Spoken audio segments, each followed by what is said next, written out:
Itu Nabi Ayub itu kan seorang nabi. Pernah diuji Allah, ini ada di Sahih Bukhari. Nanti kamu tanya hadisnya sahih enggak? Ini ada di Sahih Bukhari. Kadang orang kota itu aneh, enggak ahli hadis tapi tanya sahih enggak? Padahal andai kan dibodoni sahih ya ngandel saja. Jadi kadang ya aneh. Oh enggak tahu kok tanya itu. Itu Nabi Ayub itu sudah kaya, pas itu sudah kaya. Bukan cerita yang masih miskin, memang sudah kaya. Beliau di kamar dihinggapin satu belalang dari emas. Setelah belalang itu dikejar, ternyata yang jenis itu banyak, semuanya dari emas. Ngambil sana sini, ini yang kesak ini dipenuhin, saku ini dipenuhin, sampai banyak. Terus sama Allah digojlok, kamu itu nabi saya, kenapa kamu mengumpulkan harta sebanyak itu? Kamu itu nabi saya kok rakus? Jawabannya Nabi Ayub unik. Ya Allah, siapa yang bisa kenyang dari rahmatmu? Ya, jadi kalau kamu punya uang 1 miliar, kok ingin 1 miliar 100, ingin 1 miliar 200, itu cara ngitung bukan uang. Ya Allah, siapa yang bisa kenyang dari rahmatmu? Karena rahmat Allah tidak terbatas. Sudah Gusti, tenang saja, meskipun saya gini, rahmat Anda tidak akan habis. Sehingga waroi ada ilmunya, tomak juga ada ilmunya, termasuk ragus itu juga ada ilmunya. Misalnya begini, ini contoh ragus yang ada ilmunya begini. Ini saya beri contoh. Mungkin yang boleh niru orang-orang soleh, kalau nggak soleh jangan. Imam Syafi'i ini cerita nyata. Imam Syafi'i itu dulu ketika ngaji masih muda itu nggak suka sama guru yang kaya. Kebetulan dia punya guru miskin terus. Namanya Sufyan As-Tsauri, itu miskinnya Masya Allah. Sufyan bin Uyainah juga miskin. Jadi dia miskin, punya guru miskin terus. Sehingga idolanya ya sama guru-guru yang miskin. Suatu saat guru-guru ini menyarankan dia ngaji Imam Malik. Imam Malik itu kaya raya. Itu babutnya Imam Malik kalau diinjek itu mata kakinya tidak kelihatan saking halusnya. Kalah Indonesia lah, kalah. Imam Malik tuh gaya. Kalau ngaji di kursi tinggi terus pakai bukhur itu, pakai dupa Arab yang mahal. Pokoknya mewah kali Imam Malik. Terus dia mulai ini kiai kok kaya. Kemudian setelah beliau alim tanya, saya harus ngaji siapa setelah ilmu jenengan habis kira-kira gitu. Kata Imam Malik, sudah kamu tidak usah perlu ngaji saya, kamu sudah alim alama. Terus Imam Malik datang ke Baki. Zaman itu Baki itu semacam kayak rentalan ya, semacam Grab lah kalau dulu itu. Mana kafilah yang mau ke Irak? Ya sudah terus. Oh kita mau ke Irak. Ini antar ke Muhammad bin Hasan As-Syaibani. Itu dibiayai sama Imam Malik. Grabnya ya dibayarin, itu kafilahnya itu ya dibayarin. Imam Syafi'i disangoni surrotan min dhahabin. Jadi satu kepes uang dikasihkan. Itu pernah tak hitung semurah-murahnya itu sekitar 60 juta. Imam Syafi'i mulai mikir, kiai yang saya kritik lomo, sing kiai miskin tak puji, gak pernah ngamal kan, tentu orang miskin kan. Setelah datang ke Muhammad bin Hasan As-Syaibani, beliau itu pakar usul fikih, muridnya Abu Hanifah. Beliau al-usuli, pakar usul fikih. Itu Muhammad bin Hasan As-Syaibani itu kalau ngitung emas, itu di ruang tamu. Uangnya miliaran, emasnya banyak. Dari kota ini dipindah ke kota ini, emas kalau ngitung di ruang tamu. Bukan di kamar, di ruang tamu. Imam Syafi'i tambah kaget. Imam Malik kayak gitu sudah saya soal, malah ini kaya raya.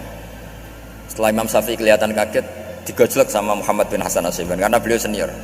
Atajabu min hadza, kamu aneh melihat ini? Iya. Kenapa? Ulama kok kaya raya. Terus kata Muhammad bin Hasan, ya sudah, uang ini tak kasihkan orang-orang fasik, ganti gue demenan, gue nyabu, gue macam-macam. Oh jangan, nanti dipakai maksiat. Pun jenengan mawon sing sugih. Semenjak itu Imam Syafi'i rubah mindset. Jadi kalau kampus ini ingin akreditasi A, ingin mulia, ingin apa, kamu ridho kalau yang punya prestasi seperti itu adalah orang-orang fasik. Ridho enggak? Enggak kan? Maka didoakan ini. Nah itu namanya berpikir secara usuli. Kamu jangan hanya nuruti karena berpikir waroi terus kamu benci kekayaan, benci pangkat, benci apa, enggak bisa seperti itu. Karena pangkat dan kekayaan ketika dikelola secara kesolehan maka akan menjadi energi positif yang luar biasa. Semenjak itu Muhammad bin Hasan As-Syaibani berhasil mendidik Imam Syafi'i. Sampai akhirnya keterusan Imam Syafi'i berpendapat kalau orang Islam bisa bikin rumah tingkat kok punya rumah reot itu haram kata. Akhirnya keterusan Kalau bisa jadi bupati kok jadi ketua RT juga haram. Karena al-Islam ya'lu wala yu'la alaih. Islam itu luhur bukan bisa diluhurin. Sehingga rata-rata orang Syafi'iyah termasuk kiai-kiai Indonesia itu rata-rata ya agak-agak politikus. Ya agak-agak kedonyan, mungkin sebagian kedonyan tenan gitu. Karena nggak ridho gitu loh kalau kesempatan itu dikuasai orang fasik kemudian menjadi kekuatan maksiat.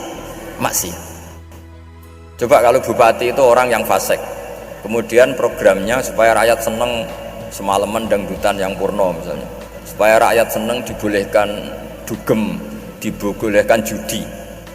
Tapi kalau yang jabat orang soleh kan ada beberapa perda yang menolak penyakit apa? Masyarakat. Jadi kamu jangan melihat bahwa kepangkatan ini hanya sebagai alat korupsi, alat otoriter, enggak. Asal kena orang soleh, maka ini menjadi energi kesolehan atau energi positif. Sebab itu ketika Allah muji para nabi yang soleh, diantaranya disifati apa? Faqad ataina ala Ibrahim al-kitab wal hikmata, terusannya ayat wa atainahum mulkan azim. Dan Nabi Ibrahim dan keluarganya tak kasih kerajaan yang besar. Nah sekarang masih banyak orang yang cara pandang ngapain bikin unisula yang megah, ngapain berambisi punya akreditasi A dan sebagainya. Menyoal seperti itu salah secara usul fikih. Karena secara usul fikih kesempatan yang baik tentu harus diperjuangkan oleh orang-orang yang soleh. Karena ini supaya jadi otoritas yang positif. Itu dulu ada latihannya. Jadi orang dulu itu gampang sekali ketika milih miskin ditanya, kenapa miskin? Saya ingin hisab saya ringan.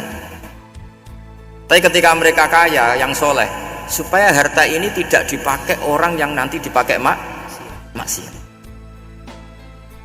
Kita misalnya orang soleh kok mau pangkat, karena kita ada ridho kepangkatan itu dipegang orang maksiat, kemudian menjadi energi maksiat. Begitu juga seterusnya. Maka ulama dulu itu rileks. Sampai Syekh Nawawi Al-Bantani itu nanti bisa dicek di tafsir Qul hal yastawil ladzina ya'lamuna wal ladzina la ya'lamun. Beliau muji-muji ulama. Kemudian ada seorang yang agak hasud mungkin, tanya begini, hebatnya ulama itu begini-begini. Terus ditanya, tapi kenapa kita sering melihat ulama ngantri proposal di rumahnya bupati kan? Sementara bupati nggak pernah datang ke ulama ngaji ihya. Jawabannya Syekh Nawawi itu unik. Ya karena ulama itu tahu gunanya uang, sehingga nyari uang untuk pondok, untuk masjid. Sementara bupatinya tidak tahu gunanya ilmu, maka tidak pernah ngaji gitu. Jadi ya ringan saja oleh. Jadi ya sudah seperti itu. Jadi kalau ada ulama kedonyan, anggap saja karena tahu gunanya uang. Jadi kenapa ulama ngantri di kabupaten, bukan bupati ngantri di ulama? Jawabannya karena ulama tahu gunanya uang, sementara bupatinya nggak tahu gunanya ilmu. Ya, kira-kira gitulah. Ada ustadz tidak ganteng, kesensem rondo cantik, karena tahu gunanya ustadz itu. Artinya tahu gunanya kalau saya nikah nanti punya anak jadi gus, karena kan dia kiai gitu. Tapi rondone raro gunanya dia karena miskin gitu. Jadi ulama dulu itu rileks, menafsirkan apa saja itu rileks, termasuk saat terpojok itu rileks. Karena semuanya dianalisis pakai ilmu.